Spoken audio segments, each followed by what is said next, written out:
নমস্কার বন্ধুরা। আজ আমার গল্পের গোয়েন্দা হলেন দীপক চ্যাটার্জি, যাকে সৃষ্টি করেছিলেন সমরেন্দ্রনাথ পান্ডে ওরফে স্বপন কুমার, যিনি জন্মগ্রহণ করেন 1927 সালের 26শে অক্টোবর এবং তার মহাপ্রয়াণ ঘটে 2001 সালের 15ই নভেম্বর। তার প্রতি গভীর শ্রদ্ধা নিবেদন করে শুরু করছি আজকের গল্প নীল চিঠির রহস্য।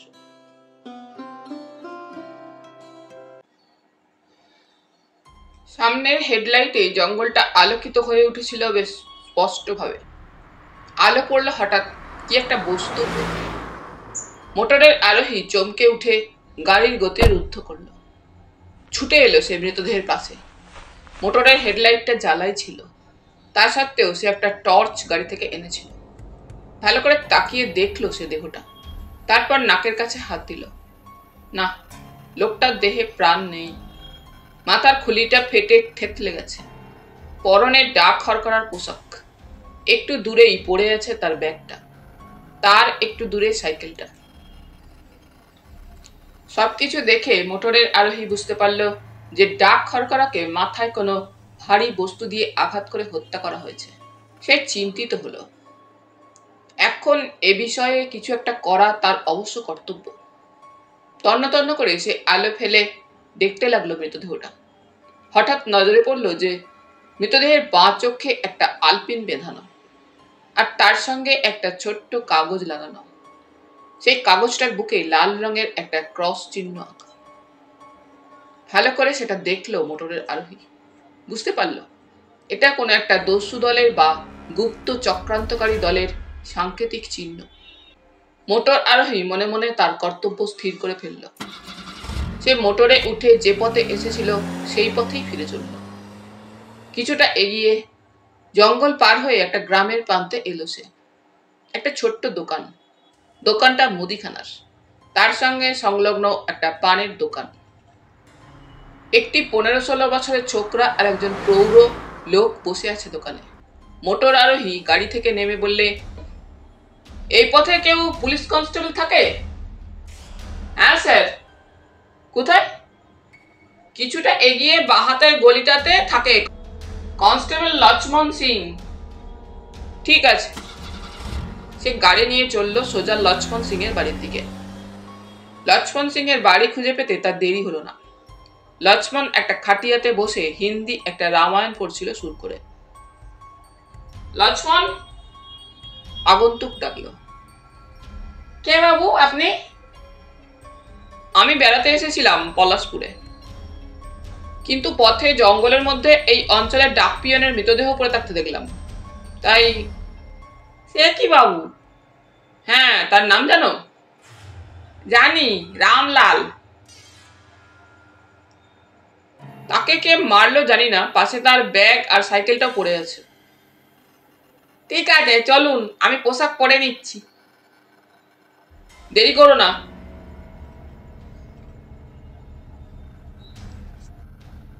লক্ষ্মণ পোশাক পরে নিল। তাকে নিয়ে মোটর আরোহী চলল আবার ঘটনাস্থলের দিকে। গাড়িতে যেতে যেতে লক্ষ্মণকে সব কথাই বলল মোটর আরোহী। লক্ষ্মণ ভাবছিল, এই লোকটাই খুন করেনি তো ডাক হরকরাকে। সে বললে, বাবু আপনি কোথায় থাকেন তা তো বললেন না। কলকাতায়, 10 নং চক্রবেরিয়া রোডে। আপনার নাম? দীপক চ্যাটার্জি। আপনি দীপক বাবু? হ্যাঁ। লক্ষ্মণ বোধহয় সামনে জীবন্ত বাঘকে দেখলেও এতটা চমকে উঠত কিনা সন্দেহ। অবাক বিস্ময়ে এসে তাকালো দীপকের মুখের দিকে। একটু পরেই মোটর এসে দাঁড়ালো সেই জংলা জায়গাটাতে, যেখানে দীপক নিহত ডাক হরকরা রামলালের মৃতদেহ দেখতে পেয়েছিল। গাড়ি থেকে নামলো দুজনে। টর্চের আলো ফেলে এগিয়ে গেল তারা। কিন্তু আশ্চর্য, একটু আগে তারা যেখানে মৃতদেহটা দেখেছিল সেখানে মৃতদেহটা নেই। এমনকি সেই ডাকের ব্যাগ, সাইকেল ইত্যাদি কিছুই সেখানে দেখা গেল না। লক্ষ্মণ সিং বললে, হায় রাম, এ কি ভুতুরে ব্যাপার নাকি বাবু? দীপক ভালো করে টর্চের আলো ফেলে বললে, না, ভূত প্রেত কিছু নয় লক্ষ্মণ, তবে মানুষের কাজ এসব। দেখছো না এই যে পায়ের ছাপগুলো? তা তো দেখছি স্যার। এই দেখো, এই যে জুতো সহ পায়ের ছাপ দেখতে পাচ্ছ, এইসব ছাপ আমার পায়ের। আর এই যে দেখতে পাচ্ছ, এই জায়গায় মৃতদেহটা পড়েছিল, এই দেখো দাগ, এটা টেনে নিয়ে যাওয়া হয়েছে। বুঝেছি স্যার। একটু আগেই বৃষ্টি হয়ে গেছে, আমি যখন মোটরে যাচ্ছিলাম তখনও ফোঁটা ফোঁটা বৃষ্টি পড়ছিল, তাই সব ছাপ স্পষ্ট বোঝা যাচ্ছে। আরো ভালো করে জায়গাটা পরীক্ষা করলো দীপক, তারপর বললে, এই দেখো লক্ষ্মণ, আমার পায়ের ছাপ ছাড়া ছোট ছোট এক সারি পায়ের ছাপ, যেন কোনো ছোট ছেলে মৃতদেহটা টেনে নিয়ে গেছে। তাই তো, এই ছোট ছেলেটার পায়ের ছাপ আগেও আমি দেখেছিলাম, কিন্তু বাবু এটা কি ছোট ছেলের কাজ? না। তবে যেরকম আঘাত করে লোকটাকে মারা হয়েছিল তা রীতিমতো কোনো বলশালী মানুষের কাজ, কারণ একটি আঘাতেই ডাকপিয়ন রামলাল একেবারে খতম। তা তো বটেই। তাই ব্যাপারটা রীতিমতো রহস্যময়। একটু থেমে দীপক বললে, এই যে মৃতদেহটা টেনে নিয়ে যাবার দাগ দেখছি, মনে হয় মৃতদেহটা টেনে ভিতরে নিয়ে যাওয়া হয়েছে। কোথায় নিয়ে গেছে তা আমরা এই দাগটা অনুসরণ করলেই জানতে পারবো। ঠিক কথা বাবু, কিন্তু এই ছোট ছোট পায়ের ছাপ কি ভূতের নয়? দীপক হেসে উঠল, বললে, না লক্ষ্মণ, ভূতের অস্তিত্বে আমি আদৌ বিশ্বাসী নই। ভূত থাকলেও তারা মানুষ খুন করে না এভাবে, আর তাদের পায়ের কোনো ছাপও পড়ে না। তা বটে। আলো ফেলে ফেলে তারা মৃতদেহ টেনে নিয়ে যাওয়ার দাগটা অনুসরণ করে চলল। জঙ্গলের ভেতরে সেটা টেনে নিয়ে যাওয়া হয়েছে দেখা গেল। লক্ষ্মণ সিং বললে, জঙ্গলের ভেতরে যাওয়া কিন্তু খুব নিরাপদ নয়। কেন? কারণ এদের দলবল সেখানে থাকতে পারে। তা পারে বটে, তবে আমরাও নিরস্ত্র নই। তোমার হাতে ডান্ডা আছে আর আমার কাছে আছে গুলি ভরা পিস্তল। তা বটে। তারা এগিয়ে চলল জঙ্গলের মধ্যে। কিছুটা গিয়েই তারা দেখতে পেল জঙ্গলের মধ্যে পড়ে আছে রামলালের মৃতদেহ।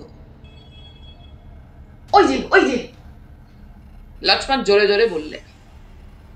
হ্যাঁ, এই দেখো ব্যাগ, সাইকেল সবই এনে রাখা হয়েছে। হ্যাঁ, তাই তো দেখছি। আরে এই দেখো, ছোট ছোট পায়ের ছাপগুলো সব এখানে শেষ হয়েছে। তাই তো দেখতে পাচ্ছি। এখন কি করা যাবে বাবু? এই দেখো, ছোট ছোট ছাপগুলো এরপরে চলে গেছে মাঠের দিকে। ঠিক বাবু। আচ্ছা, একটা কথা বলো তো। কি বলুন? তোমাদের থানার অফিসার কি এই অঞ্চলে থাকেন? হ্যাঁ বাবু, ইন্সপেক্টর বাজপেয়ী এখন আছেন থানায়। থানা এখান থেকে কয় মাইল হবে? পরে তো আর মাইল 2 হবে। তুমি এক কাজ করো, এই পিয়নের সাইকেলে চেপে তুমি থানায় চলে যাও। আমি মৃতদেহটা পাহারা দিচ্ছি, কারণ আমরা একসঙ্গে গেলে আবার হয়তো ওই মৃতদেহটা উধাও হয়ে যাবে। তা বটে, কিন্তু আপনি একা। ভয় নেই, আমি ঠিক থাকবো। তুমি যাও মিস্টার বাজপেয়ীর সন্ধানে। আচ্ছা স্যার। লক্ষ্মণ সিং আর কথা বাড়ল না। সে সাইকেলে চেপে চলে গেল সোজা থানার দিকে, আর দীপক একা রইল মৃতদেহটা পাহারা দেওয়ার জন্য। দুর্যোগপূর্ণ এই জঙ্গলময় পরিবেশে শুধু একটা মাত্র পিস্তল সম্বল করে দাঁড়িয়ে দীপক ভাবতে লাগলো নানা কথা। ভালো করে সে লক্ষ্য করতে লাগলো সারি সারি ছোট ছোট সেই পায়ের ছাপগুলি। অনেক দূরে চলে গেছে ছাপের সারি। জঙ্গল পেরিয়ে বিরাট মাঠের মধ্যে গিয়ে ঘাসের মাঝে সেই সব ছাপ ছড়িয়ে গেছে। দীপক বুঝতে পারল হত্যাকারীরা অত্যন্ত চতুর, তাদের অনুসরণ করা মোটেই সহজ হবে না তার পক্ষে। কিন্তু কে এরা? কেন তারা হত্যা করলো ডাক খরখরাকে? কেনই বা হত্যা করলো এভাবে? আর এইসব ছোট ছোট পায়ের ছাপই বা কার? আর কেই বা এই লাল ক্রস চিহ্নধারী দস্যু? নানা চিন্তায় দীপকের মন আচ্ছন্ন হলো, কিন্তু অনেক চিন্তা করেও সে এইসব প্রশ্নের কোনো জবাব খুঁজে পেল না। এমন সময় সেখানে এসে উপস্থিত হলেন একজন সাধারণ চেহারার ভদ্রলোক। পরিচয় করে জানা গেল তিনি হলেন ডক্টর সামন্ত। দীপক তাকে প্রশ্ন করল, আপনি কতদিন এখানে এসেছেন? তা মাস তিনেক হলো। ঠিক আছে, আপনি তো ঘটনার একজন সাক্ষী, কি বলেন ডক্টর সামন্ত? না, সাক্ষী টাক্ষী হতে পারবো না স্যার। কেন? ওসব আমার ভালো লাগে না।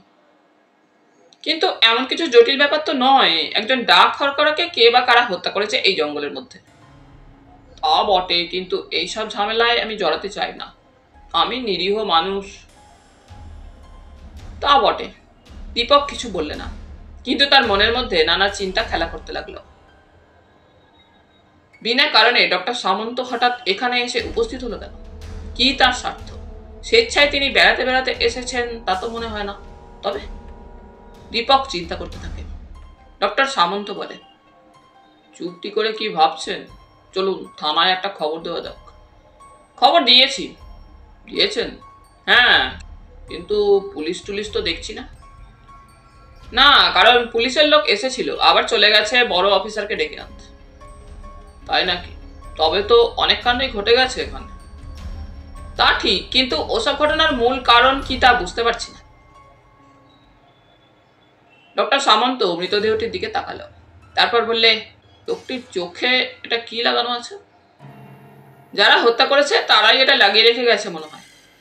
তা তো বুঝতেই পারছি, কিন্তু এটা কি একটা পাগলামি নয়? পাগলামি মানে? মানে হত্যা করে মৃতদেহের চোখে কোনো সংকেত আটকে রাখা। তা বটে, কিন্তু তার জন্য চিন্তা নেই। কে কি উদ্দেশ্যে এসব করেছে পুলিশ সব ঠিক বের করে ফেলবে, দেখবেন। আপনি দেখছি পুলিশের উপর যথেষ্ট বিশ্বাস রাখেন। তা রাখি, কারণ পুলিশ চেষ্টা করলে অনেক রহস্যের সমাধান করতে পারে। এটা ভুল ধারণা। দীপক একথার কোনো উত্তর দিল না। একটু পরে ডক্টর সামন্ত বললে, আচ্ছা আমি চলি, কেমন? না। কেন? কারণ আপনি এ পথে এসেছিলেন তা পুলিশের জানা উচিত। কেন? এ পথ কি পুলিশের নিজস্ব?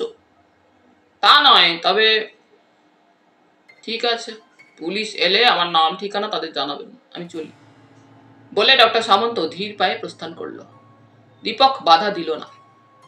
ডক্টর সামন্তের মতো একজন অতি সাধারণ চেহারার লোক যে এহেন হত্যাকাণ্ড করতে পারে না, দীপকের এই স্থির বিশ্বাস ছিল। এই হত্যাকাণ্ড যার দ্বারা হয়েছে তার দেহে যথেষ্ট জোর আছে, সে এত ক্ষীণ দেহ বা দুর্বল নয়। কিছুক্ষণ পরে লক্ষ্মণ সিং এলো ঘটনাস্থলে।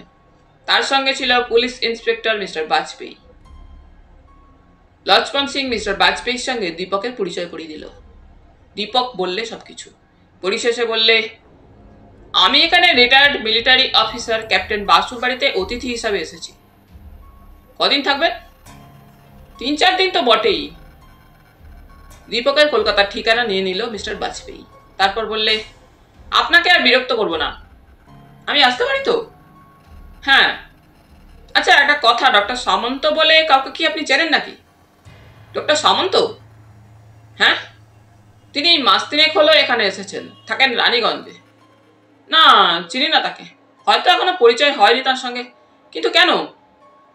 দীপক সমস্ত ঘটনা বললে তাকে। ইন্সপেক্টর বাজপেয়ী বললে, আমার কাছে কিছুই গোপন থাকবে না। তা বটে, বলে দীপক প্রস্থান করল।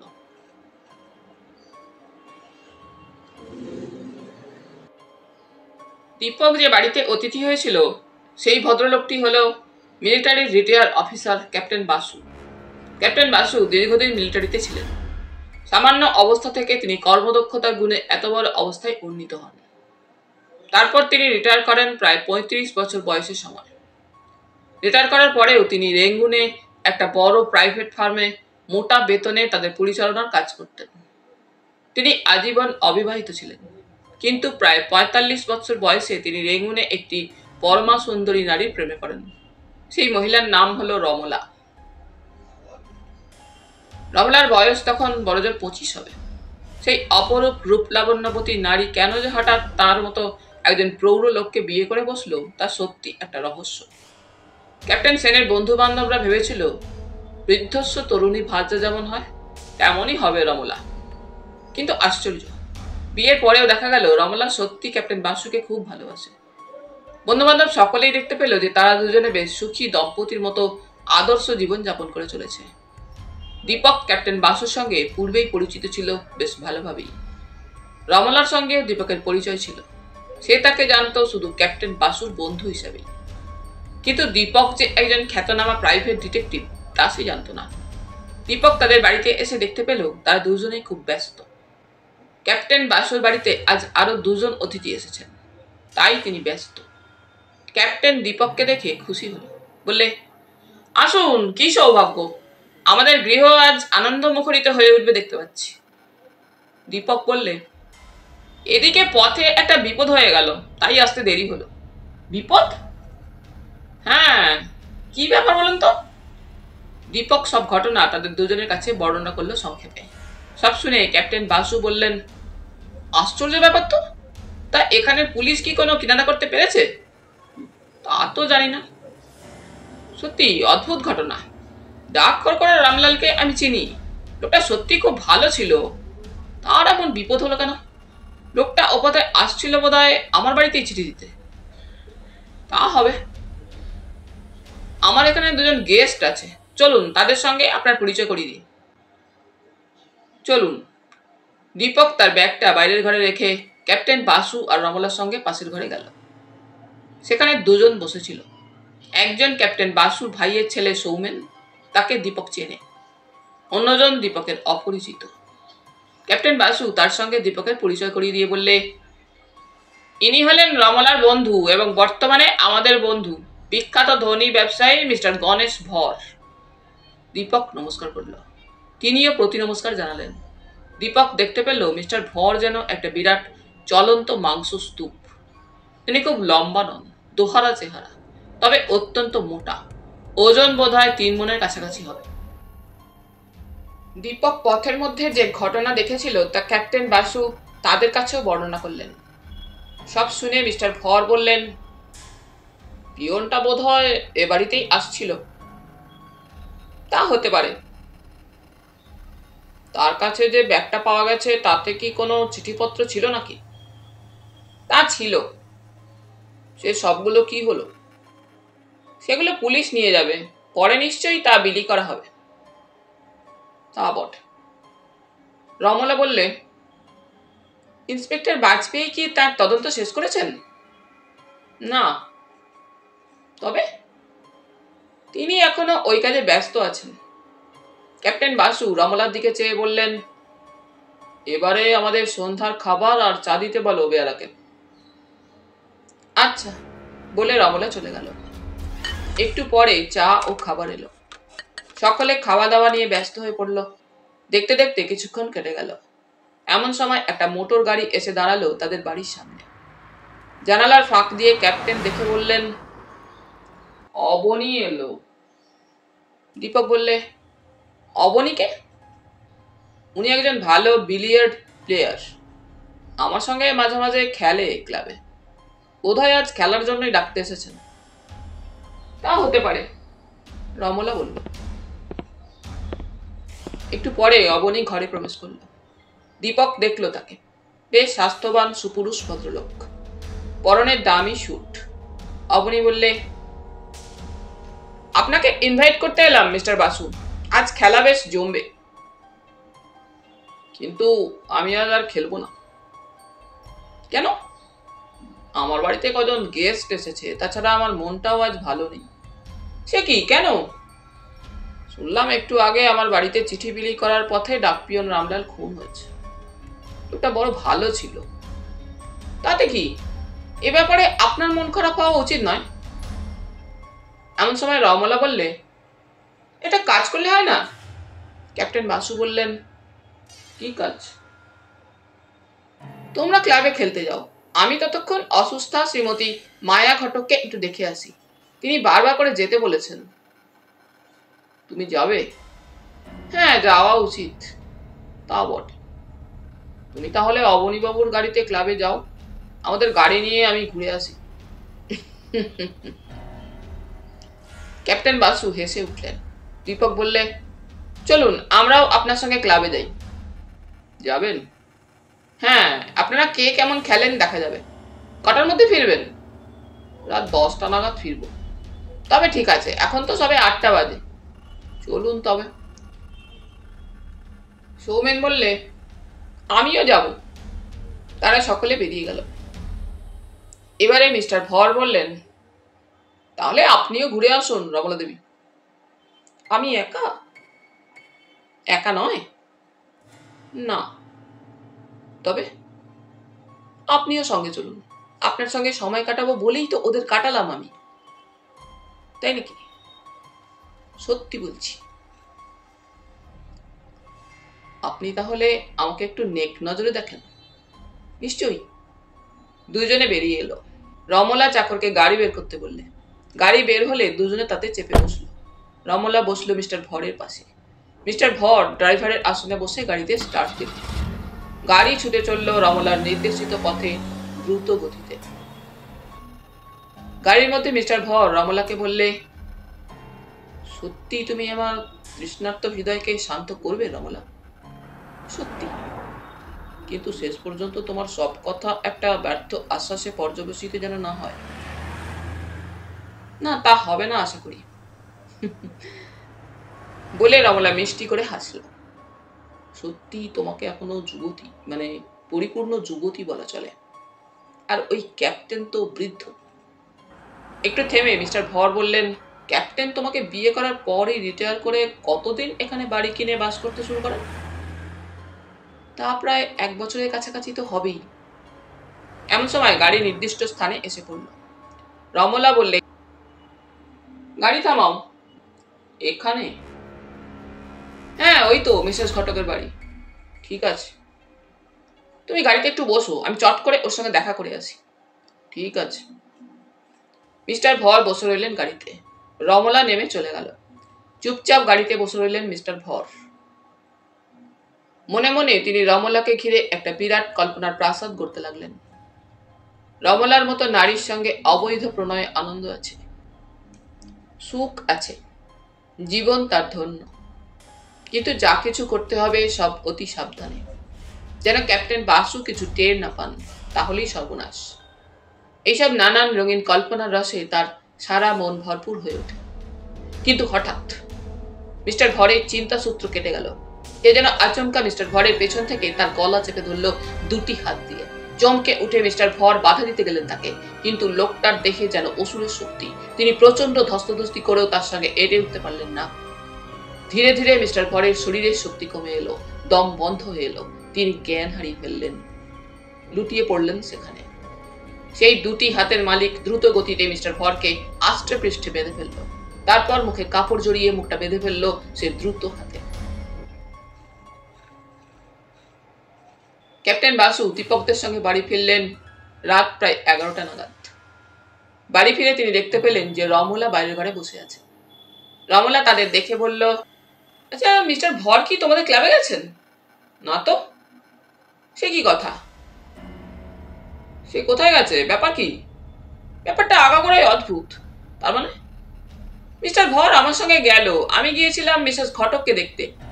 তারপর তারপর তারপর তাকে গাড়িতে বসিয়ে রেখে আমি গেলাম মিসেস ঘটককে দেখতে। তিনি গাড়িতেই বসে রইলেন, কিন্তু আমি মিনিট 10-12 পরে ফিরে এসে দেখি মিস্টার ভর গাড়িতে নেই। আমি ভাবলাম বোধহয় তিনি ক্লাবে গেছেন তোমাদের কাছে। আশ্চর্য তো। আমিও আশ্চর্য হচ্ছি এখন। ক্যাপ্টেন সে বললেন, জলজ্যান্ত মানুষটা তো উবে যাবে না। তা বটে, হয়তো গাড়ি থেকে নেমে একা একা একটু বাইরে বেড়াতে গেছে। কিন্তু রাত তো 11টা হলো, এখনো তো ফিরল না। চলো আমরা খেয়ে নিই, তিনি হয়তো এর মধ্যে এসে যাবেন। চলো। সকলে গেল ডাইনিং রুমে। খেতে বসলো তারা। কিন্তু সকলের মনেই জেগে রইল একটা চিন্তা। আরো প্রায় আধ ঘন্টা কেটে গেল। সকলে খেয়ে উঠল, কিন্তু তবু তাদের মনে একটা উদ্বেগ জেগে রইল। রাত বাড়ল। ক্যাপ্টেন বাসু দীপকের দিকে চেয়ে বললেন, এখন কি করবার আছে বলুন তো? দীপক বললে, অতি চিন্তার কথা, রাত তো প্রায় 12টা হলো দেখছি। হ্যাঁ, কিন্তু এত রাত্রে তো খোঁজ করা যাবে না। ঠিক আছে, কাল খুব ভোরে দেখা যাবে, সেই ভালো। সকলে শুতে গেল, তবু একটা চিন্তা রইল তাদের মনে। ভোরবেলা উঠে দীপক বললে, মিস্টার ভরের খোঁজে এখন অবশ্যই যাওয়া উচিত।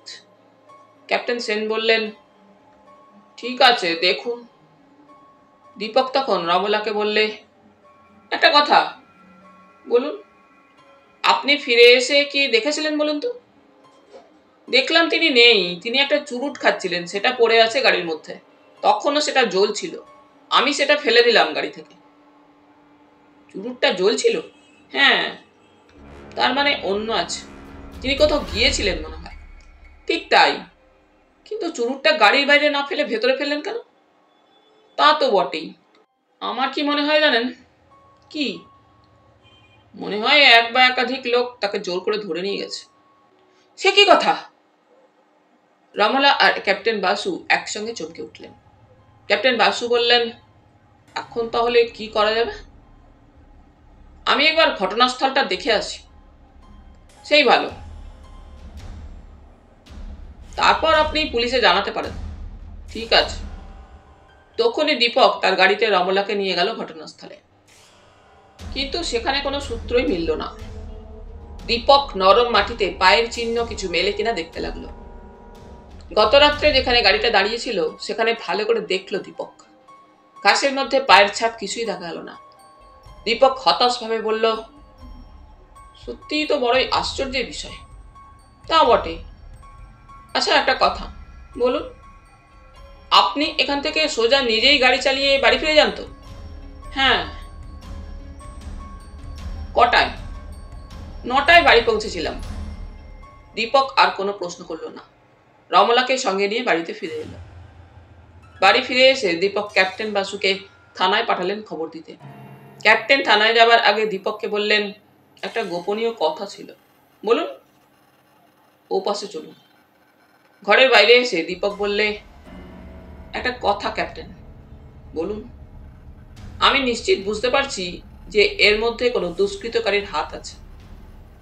একটা কথা দীপক বাবু, আপনি কদিন আমার বাড়িতে থেকে এই ব্যাপারটার একটা সমাধান করুন, তা না হলে বড়ই অসুবিধায় পড়ব। কেন? কারণ এটা তো আমারও একটা বদনাম। তা বটে। আচ্ছা, মিস্টার ভরের কলকাতার ঠিকানা জানেন তো? হ্যাঁ। সেখানে টেলিফোন আছে? আছে। তাহলে একটা ফোন করে তার বাড়িতে এই খবর জানানো উচিত। কিন্তু তিনি তো অবিবাহিত। তা হোক, তার বাড়িতে নিশ্চয়ই কেউ আছে। অসম্ভব। দীপক ফোন করলো। একটু পরেই ফোন ধরল একটি অপরিচিত কণ্ঠস্বর। হ্যালো, কে? আমি মিস্টার ভরের প্রাইভেট সেক্রেটারি। আপনার নাম? বিভাস সোম। আচ্ছা, একটা বিশেষ জরুরি কাজে আপনি একবার পলাশপুরে আসতে পারেন? আজই? হ্যাঁ। কিন্তু হঠাৎ এত জরুরি তলব কেন? মিস্টার ভরকে হঠাৎ পাওয়া যাচ্ছে না। সে কি? হ্যাঁ, যা বলছি তা সত্যি কথা। দয়া করে একবার আসুন আপনি। আপনাকে কিছু প্রশ্ন জিজ্ঞাসা করার দরকার হতে পারে। ঠিক আছে, যত সত্বর সম্ভব আমি আসছি। ধন্যবাদ। দীপক রিসিভার নামিয়ে রাখলো। তারপর ক্যাপ্টেনকে বললে, আচ্ছা মিস্টার ভরের জিনিসপত্র সব কোথায়? ওপাশের একটা ঘর তার ব্যবহারের জন্য দেওয়া হয়েছিল, সেখানেই আছে মনে হয়। চলুন তো দেখি। দীপক তার জিনিসপত্র তন্ন তন্ন করে দেখতে লাগলো। 3খানা চিঠি পাওয়া গেল তার বক্সে। 2টি তার অফিস থেকে এসেছে, কোম্পানির হিসাব নিকাশের চিঠি। আর একটা হলো তার সেক্রেটারির লেখার চিঠি। তাতে তিনি লিখেছেন তাকে তাড়াতাড়ি আসতে, অনেক কাজ জমে আছে সেখানে। এই চিঠিগুলি কোনো কাজেই লাগবে না, তাই দীপক সেগুলো রেখে দিল। মালপত্রের মধ্যেও কোনো কিছুর হদিশ মিলল না। দীপক বললে, না, আর কিছু দেখার নেই ক্যাপ্টেন বাসু, আপনি দয়া করে থানায় খবর দিন। ঠিক আছে। ক্যাপ্টেন বাসু চিন্তিতভাবে বেরিয়ে গেলেন। রমলা দীপকের দিকে চেয়ে বলল, একটা কথা জিজ্ঞাসা করব? বলুন। শুনলাম আপনি একজন খ্যাতনামা গোয়েন্দা। তা খ্যাতি একটু আছে। এই কেসটা তদন্ত করছেন আপনি? চেষ্টা তো করছি, তবে পুলিশকে আমি সাহায্য করি মাত্র। পুলিশদের দ্বারাই ঠিক কাজ হবে। আমার কিন্তু পুলিশের ওপর ততটা আস্থা নেই। আমার কিন্তু আছে। বলে দীপক একটু হাসল। রমলা আর কোনো কথা বলতে পারল না। ঘন্টাখানেক পর বাইরে পাওয়া গেল মোটর গাড়ির শব্দ। দীপক তাকিয়ে দেখলো ইন্সপেক্টর বাজপেয়ী আর ক্যাপ্টেন বাসু ফিরে এলেন। মিস্টার বাজপেয়ী দীপককে দেখে বললেন, এই যে আপনিও আছেন? হ্যাঁ। কোনো সূত্র পেলেন? না, তেমন কিছু নয়। এটা কি সত্যি কিডন্যাপিং বলে মনে হয়, না উনি স্বেচ্ছায় গা ঢাকা দিয়েছেন? আমার মনে হয় উনি নিজে গা ঢাকা দেবেন না, কারণ তেমন কোনো কারণ ঘটেনি। তাছাড়া এভাবে যাবেনই বা কেন? তা বটে, আমি মিসেস বাসুকে কিছু প্রশ্ন জিজ্ঞাসা করবো বলে এসেছিলাম। ঠিক আছে। উনি কথা বলতে লাগলেন রমলা আর সৌমেনের সঙ্গে। ক্যাপ্টেন সিং একটু নিরালায় দীপককে বললেন, আচ্ছা ঝামেলায় পড়া গেল কেন? কারণ মিস্টার বাজপেয়ীর ধারণা মিস্টার ভরই ওই পিয়নটাকে হত্যা করে গা ঢাকা দিয়েছেন, কিন্তু ওই সময় তো তিনি আমাদের বাড়িতে আমাদের সঙ্গে ছিলেন। তা বটে, আমি সব বলেছি, মনে হয় রমলার সঙ্গে কথা বলে উনি ওর ধারণা পাল্টাবেন। তা বটে, আপনি তাহলে ঘরে বসুন, আমি এদিকে একটু খবর নিচ্ছি। ক্যাপ্টেন ভেতরে গেলেন, দীপক সোজা নিচে নেমে গেল। নিচে গিয়ে দীপক ক্যাপ্টেন বাসুর গাড়িটা পরীক্ষা করতে লাগলো। সেখানে কাল রাতে ড্রাইভারের আসনে মিস্টার ভর বসেছিলেন, তার পাশে গাড়িতে একটা দাগ দেখা গেল। দীপক সোফারকে প্রশ্ন করল, আচ্ছা কাল রাতে ফিরে আসার পর কি আজ গাড়িটা ধোয়া হয়েছিল? না। এই দাগটা দেখেছো? না তো। ভালো করে দাগটা দেখে ড্রাইভার বলল, মনে হয় এটা ধাক্কা ধাক্কির দাগ, তাই না? হ্যাঁ। দীপক তারপর ভালো করে গাড়ির চাকাগুলো পরীক্ষা করলো। তারপর বললে, আচ্ছা এই যে খুব ছোট ছোট পাথরের টুকরো চাকায় লাগানো আছে দেখা যাচ্ছে, এটা দেখেছো? না। আচ্ছা এরকম ছোট ছোট পাথর বিছানো পথ এই অঞ্চলে কোথায় আছে? সোফার একটু চিন্তা করে বললে, এই অঞ্চলে বিখ্যাত চিকিৎসক ডক্টর চ্যাটার্জির বাড়ির সামনের পথে এইরকম ছোট ছোট পাথর বিছানো আছে দেখেছি। আর আছে ক্যাপ্টেন বাসুর বন্ধু অবনীবাবুর বাড়ি। কোন অবনীবাবু? যিনি বিলিয়ার্ড খেলতে ভালোবাসেন? হ্যাঁ। দীপক আর কিছু বললে না, সে চিন্তিত মনে উপরে উঠে এলো। একটু পরে ইন্সপেক্টর বিদায় নিল। যাওয়ার সময় দীপককে বলল, আপনি কি এই কেসটা তদন্ত করছেন নাকি? হ্যাঁ, সামান্য চেষ্টা করছি। কিছু পেলেন? না। আচ্ছা এই নির্দেশের সঙ্গে ওই পিয়ন হত্যার কোনো সম্পর্ক নেই তো? তা বলা মুশকিল। তা বটে। আর কোনো কথা না বাড়িয়ে তিনি চলে গেলেন। দীপক ক্যাপ্টেন বাসুকে বললে, কেসটা যেন ক্রমশ জটিল হয়ে উঠছে। তার মানে? পরে বলবো। দীপক তারপর রমলাকে বললে, আচ্ছা আপনি কাল রাত্রে 8টায় বের হয়ে 9টায় ফিরে আসেন, তাই না? হ্যাঁ। দীপক মনে মনে হিসাব করলো, এ বাড়ি থেকে মিসেস ঘটকের বাড়ি যেতে হলে 8 মিনিট সময় লাগে মোটরে, তাহলে যাতায়াত মিনিট 15, আর 10 মিনিট রমলা ভেতরে ছিল, মোট আধ ঘন্টা। বাকি আধ ঘন্টা সে কোথায় ছিল? আর গাড়ির চাকায় পাথরের টুকরোই বা এলো কেন? এর একমাত্র কারণ হতে পারে এই যে রমলা দেবী মিস্টার ভর নিখোঁজ হওয়ার পর অন্য কোথাও গিয়েছিলেন, আর তাতে আধ ঘন্টা সময় খরচ হয়েছে। কিন্তু তিনি কোথায় গিয়েছিলেন, আর সে কথা গোপনই বা করছেন কেন? ডক্টর চ্যাটার্জি তাদের অপরিচিত, সুতরাং তার পক্ষে অবনীবাবুর বাড়িতে যাওয়াই সম্ভব। কিন্তু অবনীবাবু তখন ক্লাবে ছিলেন, আর তার বাড়িতে রমলা দেবী কেনই বা যাবেন? দীপক চিন্তা করতে লাগলো। এমন সময় বেয়ারা এসে একটা চিঠি দিয়ে গেল দীপকের হাতে। দীপক দেখলো চিঠিটা ডাকে আসেনি, বোধহয় কেউ হাতে করে লেটার বক্সে ফেলে দিয়ে গেছে। কিন্তু সে কে? দীপক চিঠিটা দেখতে লাগলো। চিঠির উপরে একটা লাল রঙের ক্রস চিহ্ন আঁকা, তার নিচে লেখা, মান্যবর ঋষি মহাশয়, আপনি সুদীর্ঘদিন গোয়েন্দা জগতে বাস করছেন সত্য, কিন্তু এই কেসের তদন্তভার ত্যাগ করলে আমি বাধিত হব।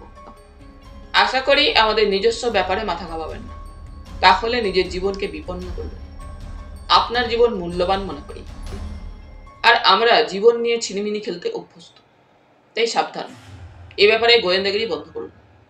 আর একটা কথা, আমরা বারবার সতর্কবাণী উচ্চারণ করি না, মনে রাখবেন। ইটি ক্রস। চিঠিখানা পড়ে দীপক দেখালো ক্যাপ্টেন বাসুকে। ক্যাপ্টেন বললেন, তাহলে কি করবেন? যেমন কাজ করছিলাম তেমনি করব। সত্যি আপনি সাহসী। জীবনে এমন বিপদে আরো অনেকবার পড়তে হয়েছে, এতে আমি ভয় পাই না জানবেন। আরো কিছুক্ষণ কাটলো। তারপর বেয়ারা এসে সেলাম করে দাঁড়ালো। বললে, দীপক বাবু, একজন বাবু আপনার খোঁজ করছেন। আমার? হ্যাঁ বাবু। কি নাম তার? নাম বললেন বিভা সোম। দীপক বললে, ও, মিস্টার ভরের প্রাইভেট সেক্রেটারি বিভা সোম এসেছেন। কোথায় তিনি? বাইরে দাঁড়িয়ে আছেন। ঠিক আছে, তাকে এখানে নিয়ে এসো। আচ্ছা। বেয়ারা বেরিয়ে চলে গেল। দীপক চিন্তিত মনে মিস্টার সোমের জন্য প্রতীক্ষা করতে লাগলো। একটু পরে একটা বড় পোর্টফোলিও ব্যাগ হাতে একজন ভদ্রলোক ঘরের মধ্যে প্রবেশ করলেন। দীপক বললে, আপনি মিস্টার সোম? হ্যাঁ, বসুন, আপনার সঙ্গে কথা আছে। বিভা সোম একটা চেয়ারে বসলেন। দীপক ভালো করে বিভা সোমের আপাতমস্তক লক্ষ্য করে দেখতে লাগলো। ভদ্রলোক প্রৌঢ়, বয়স 50-এর কাছাকাছি হবে। মাথার চুল কাঁচা পাকা, সুপুষ্ট দেহ, পরনে সাধারণ কোট আর প্যান্ট, মুখে দুশ্চিন্তার ছাপ। তিনি দীপকের দিকে চেয়ে বললেন, আপনার নামই দীপক বাবু? আপনার নাম অনেক শুনেছি। তাই নাকি? হ্যাঁ, আপনার অ্যাডভেঞ্চারের অনেক কাহিনীও পড়েছি। শুনুন স্যার, আমার মালিক মিস্টার ভরের কোনো খবর পেলেন কি? না, এখনো পাইনি। সে কি? তবে শিগগির পাবো আশা করি। ধন্যবাদ স্যার। আপনাকে ডেকে এনেছি কতগুলো প্রশ্নের সমাধানের জন্য। বলুন। আচ্ছা, মিস্টার ভরের কি কোনো শত্রু ছিল? শত্রু? হ্যাঁ, মানে যারা তাকে কোনো কারণে এভাবে কিডন্যাপ করতে পারেন? না তো, সেরকম শত্রু কেউ ছিল না। তার মন প্রাণ ছিল খুবই দিলখোলা। তবে একটা কথা, ব্যবসা জগতে এক কোম্পানির সঙ্গে অন্য কোম্পানির রেষারেষি তো থাকেই। তা বটে। আচ্ছা, এমন কোনো লোক আছে কি যে তাকে এভাবে কিডন্যাপ করবে? না, এ তো গুন্ডা বদমাইশের কাজ। ব্যবসায়ীরা এমন হয় না। তা বটে। বর্তমানে ওর ব্যবসাপত্র কেমন চলছিল? বেশ ভালোই। এমন কোনো কারণ থাকতে পারে কি যার জন্য তিনি হঠাৎ উধাও হতে পারেন? না না, এমন কারণ থাকবে কেন? আচ্ছা, আপনি তাকে 3খানা চিঠি লিখেছিলেন নাকি ওর মধ্যে? হ্যাঁ, নিয়মিত কোম্পানির হিসাবপত্র খবর চিঠি লিখে জানাতে বলেছিলেন তিনি। তিনি এখানে কদিন থাকবেন বলে এসেছিলেন তা জানেন? জানি, তিনি বলেছিলেন যে তিনি এখানে 15 দিন থাকবেন। এই কদিনে মাসে গত 3-4 দিনে কখানা পত্র পাঠিয়েছেন? 3খানা কোম্পানির পত্র পাঠিয়েছি। আর একটা পত্র এসেছিল ওর নামে। সেটাও একটা নীল খামে পুড়ে গোপনীয় এই কথা লিখে পাঠিয়েছিলাম। গোপনীয় পত্র? হ্যাঁ। দীপক ক্যাপ্টেনের মুখের দিকে চেয়ে বলল, তেমন কোনো চিঠি কি আপনি পেয়েছিলেন ক্যাপ্টেন? না তো, তেমন কোনো গোপনীয় কথা লেখা খামের চিঠি তো দেখিনি। দীপক চিন্তিত হলো। বললে, ওই চিঠিটাতে কি ছিল? মিস্টার সোম বললেন, ওর এক নারী বন্ধু মাঝে মাঝে ওর সঙ্গে দেখা করতেন। 2-3টে চিঠিও তিনি লিখতেন। এটা তারই লেখা পত্র। পত্রের উপরের হাতের লেখা দেখে আমি চিনতে পারি। আমি সেটা আর একটা খামে পুড়ে ওর এই ঠিকানায় পাঠিয়ে দিই। বুঝেছি। সেই নারী বন্ধুর নাম জানেন? জানি, তার নাম রাধা দেবী। তিনি খুবই সুন্দরী মহিলা। গত মাস 3-4 তার সঙ্গে আমার মালিকের খুব মেলামেশা চলছিল। তিনি বিবাহিতা? হ্যাঁ। তার স্বামী? তিনি তো একজন ধনী ও নামী লোকের স্ত্রী। নাম জানি না, কিন্তু এর মধ্যে অনেক ব্যাপার ঘটে গেছে। কিরকম? চিঠি দেবার 2 দিন পরে হঠাৎ গতকাল তিনি আমাদের অফিসে আসেন স্যারের খোঁজে। আমি বলি যে তিনি এখন কলকাতায় নেই, পলাশপুরে বেড়াতে গেছেন। তারপর? তারপর রাধা দেবী একথা শুনে চিঠিটার বিষয়ে খোঁজ নিলেন এবং সেটা ফেরত চাইলেন। কেন? তিনি বললেন যে সাময়িক উত্তেজনায় তিনি ওটা লিখেছিলেন, ওটা ফেরত চান। ক্যাপ্টেন বললেন, হ্যাঁ, মেয়েরা এরকম করে বটে, কারণ তারা বড় বেশি সেন্টিমেন্টের উপর চলে থাকে। হয়তো রেগে চিঠি লিখেছিল, পরে অনুশোচনা হওয়াতে তা ফেরত চাইতে এসেছিল। দীপক মিস্টার সোমকে বললেন, আপনি তারপর কি করলেন? আমি সব তাকে বললাম যে চিঠিটা ডাকে পাঠিয়ে দিয়েছি। তিনি শুনে চলে গেলেন। স্যার কবে ফিরে আসবে তা অবশ্য জিজ্ঞাসা করেছিলেন। আচ্ছা, একটা কথা বলুন। মিস্টার ভর কি মাঝে মাঝে তরুণী বা যুবতী সুন্দরী নারীদের সঙ্গে এভাবে অবৈধভাবে মেলামেশা করতেন নাকি? একটু থেমে মিস্টার সোম বললেন, সেটা আশ্চর্য নয়, তিনি ধনী, অবিবাহিত, বড় বড় সমাজে মেশেন, তাই এটা খুব স্বাভাবিক। তা বটে। একটু থেমে দীপক বললে, যাই হোক, আমাদের যা করবার আমরা তা প্রাণপণে করে চলেছি, আর পুলিশেও খবর দিয়েছি। হ্যাঁ, আপনি কাল সকালে ইন্সপেক্টর বাজপেয়ীর সঙ্গে দেখা করতে পারেন, তিনিও হয়তো আপনাকে অনেক প্রশ্ন করতে পারেন। তাই হবে। আপনি তাহলে খেয়ে দিয়ে একটু বিশ্রাম করুন, তারপর যা হয় করবেন। ঠিক আছে। হঠাৎ একটা কথা দীপকের মনে জেগে উঠলে যেন। সে বললে, আচ্ছা, আর একটা কথা জিজ্ঞাসা করবো আপনাকে। বলুন। লাল ক্রস যাদের মার্কা, এমন কোন দস্যু দল বা ক্রিমিনাল দলের সঙ্গে কি আপনার বা মিস্টার ভরের পরিচয় আছে? লাল ক্রস? কথাটা শুনেই মিস্টার সোমের মুখখানা যেন পাণ্ডুর ফ্যাকাশে আকার ধারণ করল। একটা মুহূর্ত মাত্র। তারপর মিস্টার সোম নিজেকে সামলে নিয়ে বলে উঠলেন, না, সেরকম কোনো দস্যু দলের কথা আমি জানি না। দীপক এক দৃষ্টে তাকিয়েছিল তার মুখের দিকে। সে বললে, ঠিক আছে, আর কিছু জানবার নেই আমার। কিছুক্ষণ নীরবে কাটল। তারপর বৈকালিক জলযোগ সমাপ্ত হলো। মিস্টার সোমের দিকে চেয়ে ক্যাপ্টেন বললেন, আপনি আজ রাতে এখানে থাকবেন তো? হ্যাঁ, তারপর কাল থানায় দেখা করে আমি চলে যাব। কিন্তু আমার উদ্বেগ একটুও কমলো না। ক্যাপ্টেন তাকালো রমলার দিকে। বললে, আজ তো অবনী এলো না, চলো খাওয়ার পর আমরা একটু ব্রিজ খেলি, আমি, তুমি, দীপক বাবু আর সৌমেন। রমলা বললে, আমি খেলবো না, আমার শরীর ভালো নেই। সে কি? সত্যি বলছি, আমি বিশ্রাম করব, একটা বই পড়তে পড়তে ঘুমিয়ে পড়ব। ঠিক আছে। মিস্টার সোম, আপনি তাস খেলা জানেন? জানি। বেশ, তাহলে আমরা চারজনেই খেলব, কি বলেন? বেশ। খাওয়া দাওয়ার পর তারা চারজনে তাস নিয়ে খেলতে বসল। রমলা চলে গেল দোতলায় তার ঘরে। ওরা চারজনেই বেশ পাকা খেলোয়াড়। তারা মন দিয়ে খেলতে লাগলো। খেলাটা বেশ জমে উঠল। কতক্ষণ যে তারা খেলছে তা তাদের খেয়াল ছিল না। সারা ঘর ধোঁয়ায় আচ্ছন্ন। চারজনেই সিগারেট খেতে পড়ল। রাত তখন বোধহয় 10টার কাছাকাছি হবে। ক্যাপ্টেন বাসু বললেন, আর বড় জোর 8 ঘন্টা খেলা হবে, তারপরেই আমাদের রাতের খাবার সময় হবে, উঠতে হবে। ঠিক আছে, আর 5 দান খেলা হবে, বললে দীপক। এমন সময় হঠাৎ শোনা গেল নারীকণ্ঠের আত্মচিৎকার। সকলে চমকে উঠল। ক্যাপ্টেন বললেন, সর্বনাশ, মনে হচ্ছে এটা যেন রমলার কণ্ঠস্বর। তাই তো, চলুন শিগগির। উনি দোতলায় আছেন? হ্যাঁ, শোবার ঘরে।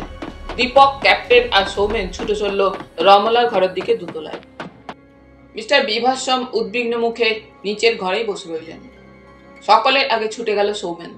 তার কারণ তার বয়স কম, শরীরে শক্তিও বেশ আছে। তার পেছনে দীপক, সবার পেছনে ক্যাপ্টেন। সৌমেন আগে দৌড়ে গিয়ে ঘরের দরজাটা খুলে ফেলল। ভেতরে চোখ পড়তেই সে অবাক হয়ে গেল। ঘর অন্ধকারে আচ্ছন্ন, ঘরে আলো নেই, কিন্তু আবছা আধারে সব স্পষ্ট দেখা যাচ্ছে। সেই আবছা আধারে দেখা গেল একটা মূর্তি যেন রমলার খাটের উপরে ঝুঁকে পড়েছে। সৌমেন গিয়ে তার উপরে হঠাৎ যেন লাফ দিয়ে পড়ল। মূর্তিটি চমকে উঠল। সঙ্গে সঙ্গে সে ফিরে দাঁড়িয়ে এমন জোরে তার মাথায় আঘাত করলো যে সৌমেনের মনে হলো তার মাথার হাড় যেন ভেঙে চূর্ণ হয়ে গেছে। সৌমেন পড়ে গেল। সঙ্গে সঙ্গে সে জ্ঞান হারিয়ে ফেলল। মূর্তিটি তারপর এক লাফে গিয়ে উঠল ঘরের কোণে জানালায়। জানালায় কোনো গরাদ ছিল না। মূর্তিটি সেখানে গিয়ে উঠেই জানালার বাইরের দিকে ছাদের উপরে লাফ দিয়ে পড়ল। দীপক ঘরে ঢুকে মূর্তিটিকে বাইরে লাফ দিয়ে পড়তে দেখল। সে তখন ঘরের আলোটা জ্বালল। আলো জ্বলে উঠতেই ঘরটা আলোর বন্যায় যেন হেসে উঠল। দীপক দেখলে ঘরের মেঝেতে খাটের ধারে শুয়ে আছে রমলা। তার দেহে জ্ঞানের লেশমাত্র অবশিষ্ট নেই। তার পরনের শাড়িটা ছিন্ন ভিন্ন। তার পাশেই পড়ে আছে সৌমেনের আহত জ্ঞানহীন দেহ। দীপক লাফ দিয়ে জানলা দিয়ে ছাদে পড়ল, ছুটল মূর্তিটির পেছনে। ছাদের প্রান্তে গিয়ে দেখতে পেল মূর্তিটি একটি পাইপ বেয়ে দ্রুত নেমে গেল নিচে। তারপরেই ছুটে চলল। দীপকও ছুটে চলল। পাইপ বেয়ে নিচে নেমে সে দৌড় দিল মূর্তিটির পেছনে। মূর্তিটি চলেছে অনেকটা আগে, দীপক ছুটল তার অনেক পেছনে। দুজনের মধ্যে তখন আর 100 গজের ব্যবধান ছিল। দীপক জানতো সে খুব জোরে দৌড়াতে পারে, তার সঙ্গে দৌড়ের পাল্লা দিতে নিশ্চয়ই পারবে না লোকটা। এই ভেবে দীপক খুব জোরে ছুটে চলল, কিন্তু তবু দুজনের মধ্যেকার ব্যবধান কিছুতেই কমছিল না। দীপক ভাবল, সত্যি লোকটা জোরে জোরে দৌড়াতে পারে বটে। দীপক ছুটতে ছুটতে পকেটে হাত দিল, কিন্তু সে হতাশ হল। তাড়াতাড়ি ছুটে আসার জন্য সে পিস্তলটা বাড়িতে ফেলে এসেছে। দীপকের মন হতাশায় ভরে উঠল।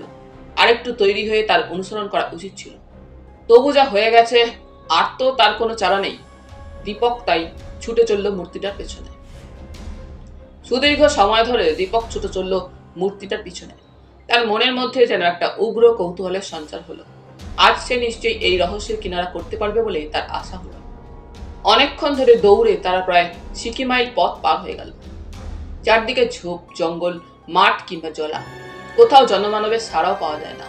এই নিশ্চিম আধার ঘেরা রাতে দুটি প্রাণী যেন দৌড়ের প্রতিযোগিতা করে চলছিল। অবশেষে একটা বাগানের বেড়ার ধারে গিয়ে হঠাৎ সামনের মূর্তিটি অদৃশ্য হয়ে গেল। দীপক দৌড়ে ওই বাগানের বেড়ার কাছে এলো। তারপর ভালো করে তাকিয়ে দেখতে পেল বাগানের বেড়ার গায়ে একটা বড় ছিদ্র আছে। দীপক বুঝতে পারলো এই ফাঁক দিয়েই লোকটা বেড়ার ওপরে গেছে। দীপক একটু চেষ্টা করে বেড়ার ওপরে উঠে আবার ছুটে চলল। একটা বিরাট পুকুর, তার ধার দিয়ে মূর্তিটা ছুটে চলছিল দেখা গেল। পুকুরের পরে একটা মস্ত বড় আম বাগান। দীপক বেড়াটা পার হয়ে প্রাণপণে ছুটে চলল বাগানের মধ্য দিয়ে। অবশেষে দেখা গেল একটা বাড়ি। এই বাড়িটার কাছাকাছি গিয়ে হঠাৎ যেন মূর্তিটা কোথায় অদৃশ্য হয়ে গেল। দীপক বুঝতে পারলো মূর্তিটা ওই বাড়ির মধ্যে ঢুকে পড়েছে নিশ্চয়ই। দীপক দেখতে পেল তার সামনে একটা আধ ভাঙা জরাজীর্ণ বাড়ি দাঁড়িয়ে আছে।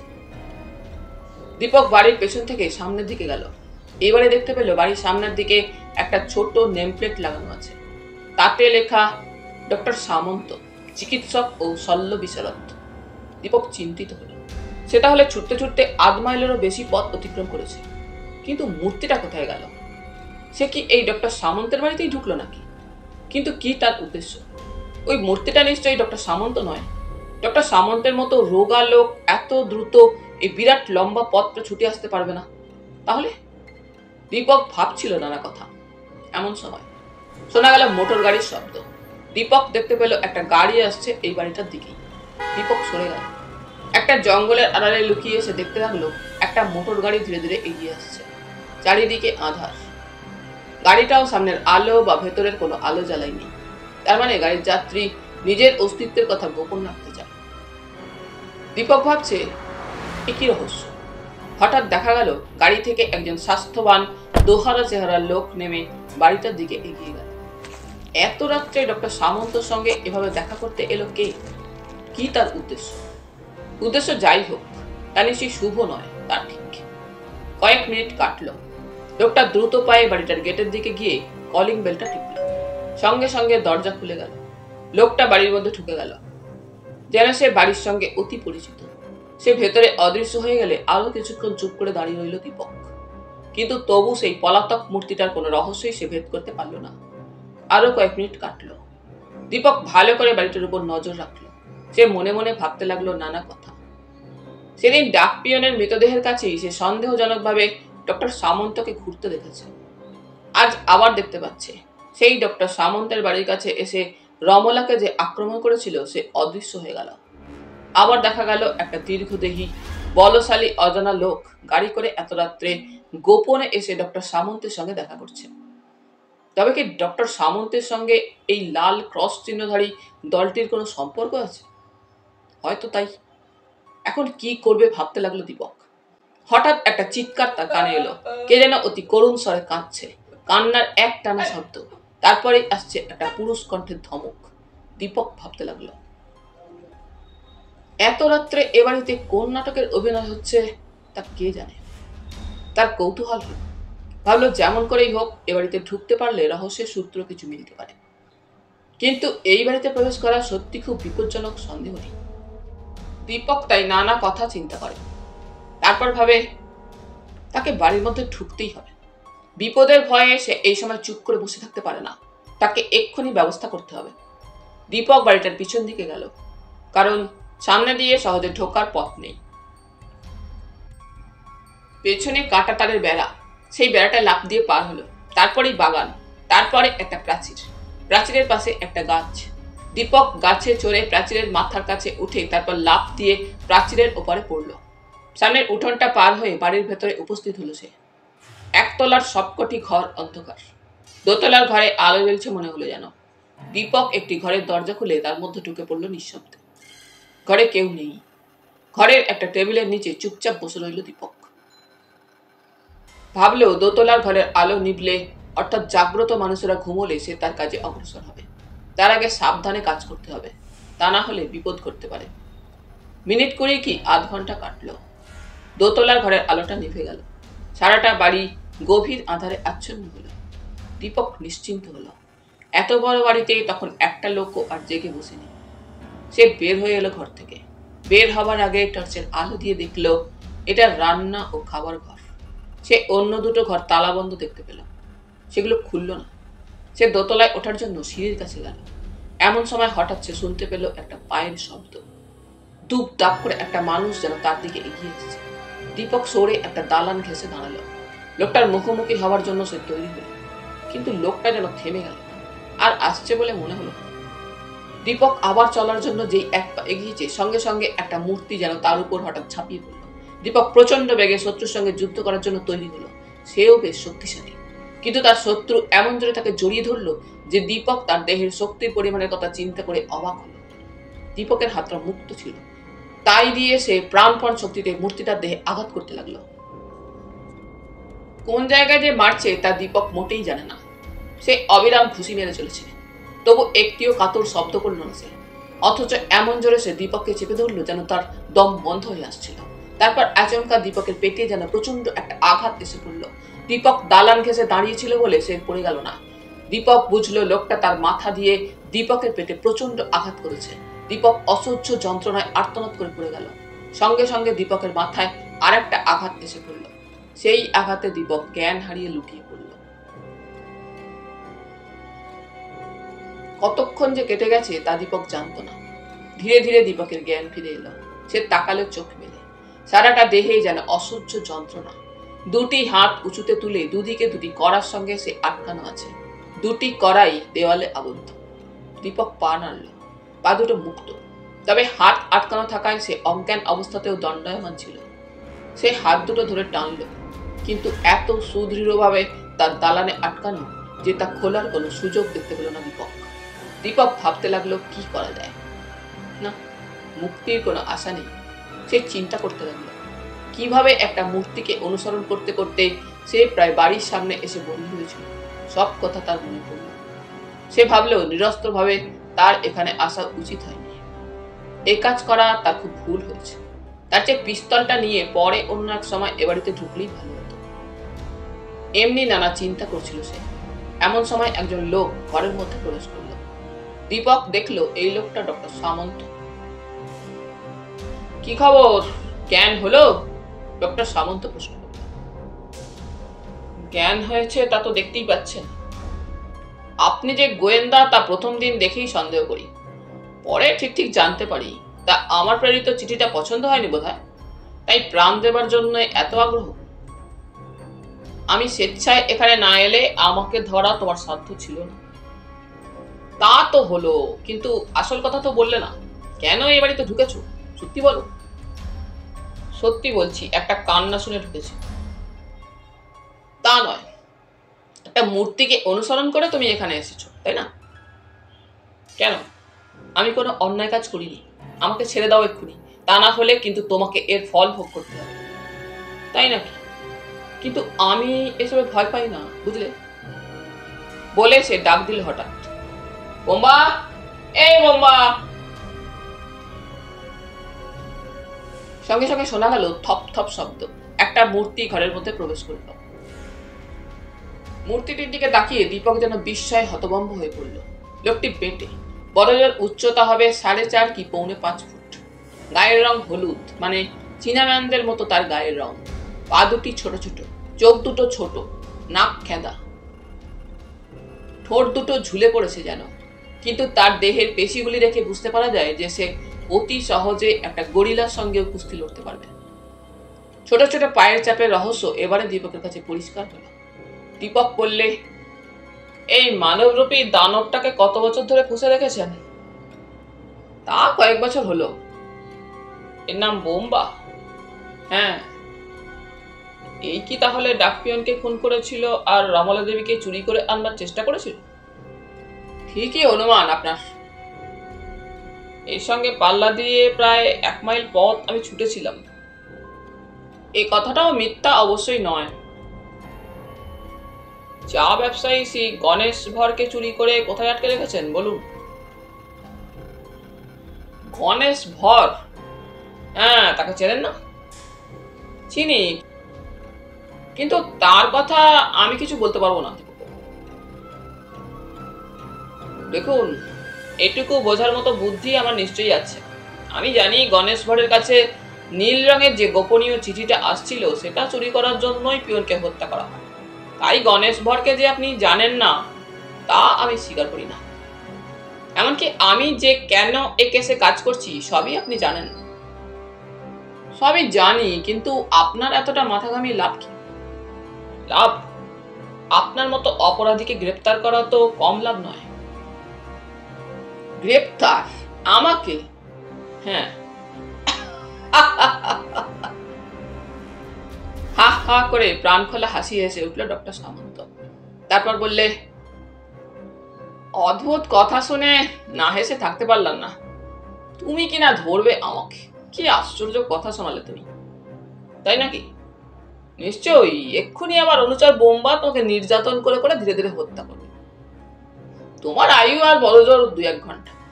বেচারা আমার হাতে বেত খেয়ে বড় দুঃখিত হয়েছে। এবারে ও তোমাকে হত্যা করে একটু খুশি হবে। বুঝেছো বিখ্যাত গোয়েন্দা প্রবাস? তোমার বিশ্বাসী অনুচরকে তুমি মারলে কেন? কারণ সে আমার কথা শোনেনি। রামলালকে জখম করে চিঠি চুরি করতে বলেছিলাম, সে তাকে খুন করে ফেলল। আবার রমলাকে চুরি করতে গিয়ে তাকে তো আনতে পারলো না, উল্টে সৌমেনকে বোধহয় খুন করেছে। এভাবে খুনের সংখ্যা বাড়াতে আমি কখনো চাইনি। সৌমেন খুন হয়েছে? হ্যাঁ, লোহার পুৎকা দিয়ে মাথায় মারলে খুন তো হবেই। তাই যা হওয়ার তাই হয়েছে। নিশ্চয় সে এতক্ষণে শেষ হয়েছে। দীপক যেন আর্তনাদ করে উঠল। ডক্টর সামন্ত বললে, ভয় নেই, তুমিও তো সত্তরই যাবে ওই পথে। তোমার সঙ্গে পরে নিশ্চয়ই দেখা হবে সৌমেনের। বাজে কথা বলা বন্ধ করো। তোমার যা করার তা তুমি করতে পারো, এর বেশি আর জ্বালিও না আমাকে। তা বটে। বোম্বা, তুমি যত নতুন উপায় পারো একে নির্যাতন করে হত্যা করতে পারো। বোম্বা সামন্তের কথা বুঝতে পারলো কিনা কে জানে, সে শুধু ঘাড় নাড়ল নীরবে। এতক্ষণে একটা কথা দীপকের খেয়াল হলো। সে বললে, তাহলে বাড়িতে ঢোকার সময় যে কান্না আমি শুনেছিলাম তা এর কান্না? তা হতে পারে, এর হাসি আর কান্না দুটি সমান কর্ণসূত্রে। তা একে কোত্থেকে জোগাড় করেছো? সাময়িক মরুভূমির এক মরুদ্যান থেকে। সেখানে এর মতো আরো অনেক লোক দেখা যায়। একে আমি আফিমের নেশা ধরাই, তারপর বস করে সঙ্গে টেনে নিয়ে এসেছি। এখন এ সম্পূর্ণভাবে আমার বশীভূত। আর নরহত্যার ব্যাপারে কত নতুন নতুন পথের সন্ধান এর জানা আছে তা দেখে অবাক হতে হয়। বর্বরতায় এদের তুলনা বিরল। বলে ডক্টর সামন্ত চলে গেল। আর বোম্বা তার দুটি ভয়াবহ চোখ দীপকের দিকে মেলে ধরল। তার দুটি চোখই যেন পাশব প্রবৃত্তিতে জলজল করছে। ডক্টর সামন্ত চলে গেল।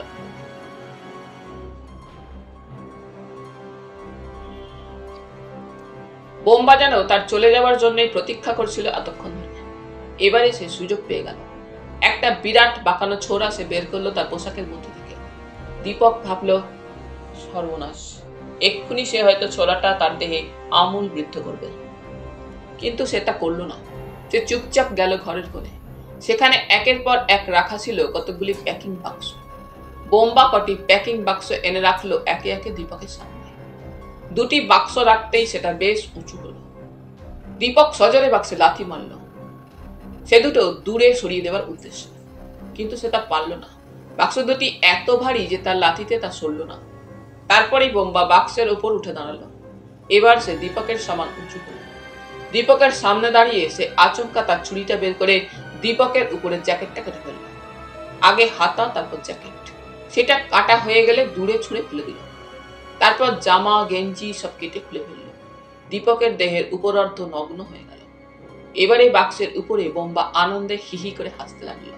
তার দুটি চোখে যেন মৃত্যুর ইশারা চকচক করছিল। বোম্বা তারপর বাক্সের উপর থেকে নেমে প্যাকিং বাক্সগুলো আবার আগের জায়গায় রেখে এলো। তারপর সে অনেকটা নিশ্চিন্ত হয়ে চলে গেল পাশের বাড়ি। কি উদ্দেশ্যে যে সে চলে গেল তা দীপক বুঝতে পারল না। একটু পরে সে ফিরে এলো। তার হাতে একটা লোহার তৈরি ইঁদুর ধরা কল বা লোহার খাঁচা, অন্য হাতে একটা কড়াই। বোম্বা তারপর একটা ল্যাম্প জ্বালল। ল্যাম্পের আলোয় দীপক দেখলো খাঁচার মধ্যে দুটো বড় বড় ধেড়ে ইঁদুর রয়েছে। বোম্বা ভাঙা ভাঙা ইংরেজিতে বলল, এরা 4 দিন কিছু খায়নি।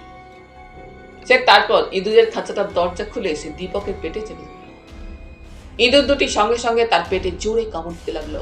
দীপক লাফ দিয়ে উঠে প্রচন্ড বেগে বোম্বাকে লাথি মারল। সঙ্গে সঙ্গে বোম্বা মেঝেতে ছিটকে পড়ল।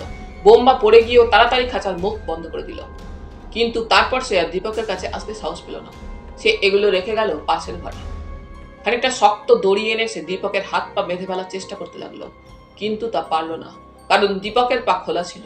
সে আবার পা দিয়ে বোম্বার পেটে প্রচন্ড লাথি মারল। বোম্বা আবার ছিটকে পড়ল। তখন সে রেগে গেল। সে আচমকা তার মাথাটা দিয়ে দীপকের পেটে প্রচন্ড জোরে গুঁতো মারল। দীপকের দেহটা দেয়ালে গিয়ে ধাক্কা খেল। তার মনে হলো পেটের নাড়ি ভুড়ি যেন সব ছিঁড়ে বের হয়ে আসবে। সে ব্যথা পেয়ে আর্তনাদ করে উঠল। তার জ্ঞান লোপ পাওয়ার মতো হলো। বোম্বা সেই সুযোগে চটপট দীপকের পা আবার বেঁধে ফেলল।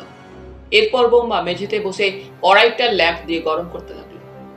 দীপক তার উদ্দেশ্য বুঝতে পারল। বোম্বা উত্তপ্ত কড়াইয়ের মধ্যে খাঁচা রেখে সেটা চেপে ধরবে দীপকের পেটে। ইঁদুরগুলো প্রাণের দায়ে তখন দীপকের পেটে গর্ত করে পালাবার চেষ্টা করবে। দীপক মনে মনে ভাবল, কি ভয়াবহ এই নিষ্ঠুর কার্যকলাপ। বোম্বা যে কত নিষ্ঠুর দীপক সেটা স্পষ্টই বুঝতে পারল। সে রেগে গেল। যেমন করে হোক এই অবস্থা থেকে মুক্ত হতে না পারলে তার নিস্তার নেই। এইখানেই তাকে তিল তিল করে মরতে হবে। সে তখন প্রাণপণ শক্তিতে দুটি হাত দিয়ে টানাটানি করতে লাগলো। অনেক চাপ দেওয়ার পর দেওয়াল থেকে ধীরে ধীরে যে লোহার লম্বা গোজাটা পোতা ছিল তা খুলে আসতে থাকে। দীপক দেখে সেটা। সে তখন প্রাণপণে আরো জোরে টানাটানি করতে থাকে। তার হাতের চামড়া কেটে যায়, স্থানে স্থানে রক্ত বের হতে থাকে, তবু সে টানাটানি করতেই থাকে। অবশেষে ডান দিকের দেওয়াল থেকে লম্বা লোহার গোজাটা খুলে বেরিয়ে আসে। ডান হাতটা মুক্ত হয়। দীপক দেখে বিশাল লম্বা বর্ষা ফলকের মতো ধারালো গোজটা খুলে এসেছে। এদিকে বোম্বা এক মনে কড়াইটা গরম করছিল। সে এসবের দিকে নজরও দেয়নি। দীপক তখন প্রাণপণ শক্তিতে সেই বিশাল লম্বা বর্ষার মতো প্রায় 1 ফুট লম্বা গোজাটা বোম্বার পিঠে প্রাণপণ শক্তিতে আমূল বৃদ্ধ করে দেয়। লম্বা গোজাটা তার কাঁধ দিয়ে ঢুকে সামনের কণ্ঠনালী বিদীর্ণ করে বেরিয়ে যায়। বোম্বা একটা শব্দ পর্যন্ত করতে পারে না। রক্তে মেঝে ভেসে যায়। বোম্বা লুটিয়ে পড়ে। ছটফট করতে করতে প্রাণ হারায় অল্প সময়ের মধ্যে। দীপক এবারে নিশ্চিন্ত হয়। সে এবার দুহাত দিয়ে টানাটানি করে বাঁ হাতটাও মুক্ত করে ফেলে। তারপর পাও মুক্ত করে নেয়। একটু পরে একটা লোক দরজা খুলে ঘরের মধ্যে প্রবেশ করে আলো হাতে। ডাক দেয়, বোম্বা, বোম্বা। দীপক বলে, সে এখানে। কোথায়? নেমে এসে দেখো না। লোকটা নেমে এসে দেখে বোম্বা পড়ে আছে মৃত অবস্থায়। সে ভয় পেয়ে যায়। দীপক নিমেষে তার উপরেও লাফিয়ে পড়ে। একটি প্রচন্ড আঘাতে তাকে অজ্ঞান করে ফেলে। তারপর তাকে আস্তে পৃষ্ঠে বেঁধে ফেলে আর তার মুখও কাপড় দিয়ে বেঁধে ফেলে। দীপক বুঝতে পারে এই লোকটা ডক্টর সামন্তের ভৃত্য। সে তার পকেট সার্চ করে চাবির রিং বের করে নেয়। হাত করার চাবিটাও সেখানে পায়। সে চাবি দিয়ে নিজের দুটি হাত করা খুলে ফেলে। তারপর একটু বিশ্রাম করলো সে। বিশ্রামের পর ঘর থেকে বেরিয়ে চলল ডক্টর সামন্তের সঙ্গে। সারা বাড়ি তন্ন তন্ন করে খোঁজ করে দীপক। সব ঘর ফাঁকা। কোথাও ডক্টর সামন্ত বা অন্য কোনো জনপ্রাণীর সন্ধান মেলে না। দীপক বুঝতে পারে এ বাড়িতে ডক্টর সামন্ত, তার একটা চাকর আর বোম্বা ছাড়া আর কেউ থাকে না। অবশেষে দোতলায় একটা চিলে কোঠায় সে হাত পা বাঁধা অবস্থায় আবিষ্কার করে মিস্টার ভরকে। দীপক তাকে বন্ধন মুক্ত করে। বন্ধন মুক্ত হয়ে মিস্টার ভর বলেন, এতক্ষণে যেন প্রাণ ফিরে পেলাম। দীপক বলে, এবারে আপনার বক্তব্য বলুন শুনি। মিস্টার ভর বলতে থাকেন কিভাবে সেদিন গাড়ির মধ্যে বসে থাকতে থাকতে তিনি হঠাৎ অজ্ঞান হন। তারপর তাকে এখানে বন্দি করে রাখা হয়। তার কাছ থেকে 50,000 টাকা মুক্তিপণ দাবি করে ডক্টর সামন্ত। বলে, তা না হলে তার নীল রঙের গোপনীয় গুপ্ত চিঠি প্রকাশ করে বাজারে তার বদনাম করবে তারা। মিস্টার ভর আগে অবৈধ প্রণয়ে লিপ্ত ছিলেন অনিমার সঙ্গে। তার ফলে অনিমা গর্ভবতী হয়। এইসব কথাই চিঠিতে লেখা ছিল। বর্তমানে মিস্টার ভর রমলার প্রেমে পড়ে অনিমার সঙ্গে মেলামেশা বন্ধ করে। তাই অনিমা চিঠি লিখেছিল। সেই চিঠি রামলালকে খুন করে তারা আত্মসাৎ করে। মিস্টার ভর বললেন, তারা আরো বলেছে যে এইভাবে তারা বহু ধনীকে ব্ল্যাকমেল করেছে। এবারে যদি মিস্টার ভর টাকা না দেয় তো তাকে খুন করে প্রচার করা হবে যে তিনি বিরাট কেলেঙ্কারির ভয়ে আত্মহত্যা করেছেন। সব শুনে দীপক বললে, সর্বনাশ, এই যে ভয়ানক এক সমস্যা। সত্যি তাই, এখন কি করবেন? একটু অপেক্ষা করুন। কেন? ডক্টর সামন্ত বাইরে গেছেন, তাকে না ধরা পর্যন্ত আমার নিশ্চিন্ত হবার উপায় নেই। তার সাকরেট একটা চাকর আর সেই বেটে বিরাট চেহারার পালোয়ানটা কোথায়? বোম্বা মৃত আর চাকরটা আপাতত বন্দী। কে করলে এসব? আপনি? হ্যাঁ, ঠিক ধরেছেন। আপনার বাহাদুরি আছে বটে। এমন সময় দরজার কলিং বেল বেজে উঠল ঘন ঘন। দীপক আর মিস্টার ভর গেলেন এগিয়ে। দীপক দরজা খুলে দিল। দরজা দিয়ে প্রবেশ করলো ভেতরে যে লোকটি, সে হলো ক্যাপ্টেনের বন্ধু অবনী। ক্যাপ্টেনের সঙ্গে প্রায়ই বিলিয়ার্ড খেলত। অবনী বললে, এ কি আপনারা? চাকরটা কই? ডক্টর সামন্ত আছেন? দীপক বললে, অবনী বাবু, আপনি যে ছদ্মবেশী ডক্টর সামন্ত তা জানি। বলতেই অবনী পকেট থেকে পিস্তল বের করার আগেই দীপক তার উপরে লাফিয়ে পড়ল। দুজনের মল্লযুদ্ধ শুরু হল। এমন সময় মিস্টার ভর একটা বিরাট লোহার রড পেয়ে তা দিয়ে প্রচন্ড জোরে অবনীর মাথায় আঘাত করলেন। অবনী জ্ঞান হারালো। দীপক তাকে বেঁধে ফেলল। তারপর পিস্তলটা বের করে সেটা হাতে করে পাহাড় দিতে লাগলো। মিস্টার ভরকে বললে, আপনি শিগগির থানায় যান মিস্টার ভর, ইন্সপেক্টর বাজপেয়ীকে ডেকে আনুন। ঠিক আছে। মিস্টার ভর প্রস্থান করলেন। ঘন্টা 2 পরে বন্দীদের চালান করে দিয়ে দীপক আর মিস্টার ভর এলো ক্যাপ্টেনের বাড়িতে। ক্যাপ্টেনকে সব কথা বললে দীপক। তারপর বললে, একটা কথা অবশ্য শেষ পর্যন্ত ডক্টর সামন্ত ওরফে অবনী স্বীকার করতে বাধ্য হয়েছে। ক্যাপ্টেন বললেন, কি কথা? রমলা দেবী অবনীর বিবাহিতা স্ত্রী। দুজনে বহুদিন থেকে নানা ক্রাইম করছে। ধনী লোকেদের সঙ্গে আলাপ জমাবার সুবিধা করার জন্যই সুন্দরী তরুণী রমলা আপনার মতো প্রৌঢ়কে বিবাহ করে। এখানে এসেও রমলা ও অবনী মিলে 2-3 জন ধনীকে ব্ল্যাকমেল করেছে। তাছাড়া রমলার অবৈধ যৌন সংসর্গের ইতিহাসও কম নয়। এই মিস্টার ভরের সঙ্গে উনি টাকার বিনিময়ে এসব কাজ করতে রাজি ছিলেন। ক্যাপ্টেন হতবাক। বললেন, বলেন কি, এসব সত্যি? বলে তিনি তাকালেন রমলার দিকে। রমলা মাথা নিচু করলো, কোনো উত্তর দিল না তার কথায়। দীপক বলে, অবনীর সহকারিণী হিসাবে আমি রমলাকে অ্যারেস্ট করতে পারি, তবে তা করবো না রমলা দেবী। আপনি এই মুহূর্তে চলে যান। আমি যেতামই, তবে যখন বলছেন এক্ষুনি যাচ্ছি, বলে রমলা সামান্য মালপত্র নিয়ে বেরিয়ে চলে গেল। ক্যাপ্টেন বললেন, এই যেন একটা দুষ্ট গ্রহ কাটলো আমার। কিন্তু রমলাকে আক্রমণের চেষ্টা হয়েছিল কেন? ওটা পুলিশকে ধোকা দেওয়ার জন্য। বুঝেছি, বলে ক্যাপ্টেন দীর্ঘশ্বাস ফেললেন একটা। তাহলে বন্ধুরা, আজ এই পর্যন্তই।